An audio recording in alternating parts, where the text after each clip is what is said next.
کاپیسا کې د طالبانو بدري قطي یو قمندان ووژل شو. په سلامونو مارکلای کوم زموږ یوټیوب چینل ته په خیر رالی. که غواړئ په بشپړه توګه معلومات ترلاسه کړئ نو ویډیو را سره تر پایه وګورئ. کاپیسا کې د آزادۍ جبهې ادعا کړې چې په دغه ولایت کې یو هدفي برید کې د طالبانو بدري قطي یو قمندان وژل شوی دی.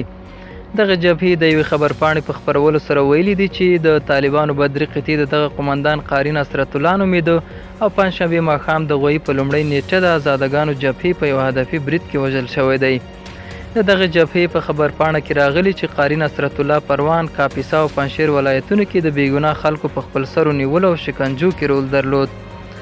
همدې حال کې ځایي سرچینې د کابل په میربچه کوټ ولسوالۍ کې د طالبانو او ناپېژانده وسلوالو ترمنځ له نښتې او د دغې ډلې له تلفاتو خبر ورکوي، خو د تلفاتو دقیق شمېر نه دی روښانه شوی. طالبانو د دغه دوو خبرونو په اړه څه نه دي ویلي. دا زموږ نننۍ چمتو شوې ویډیو. تر بیا ښه وخت ښې چارې.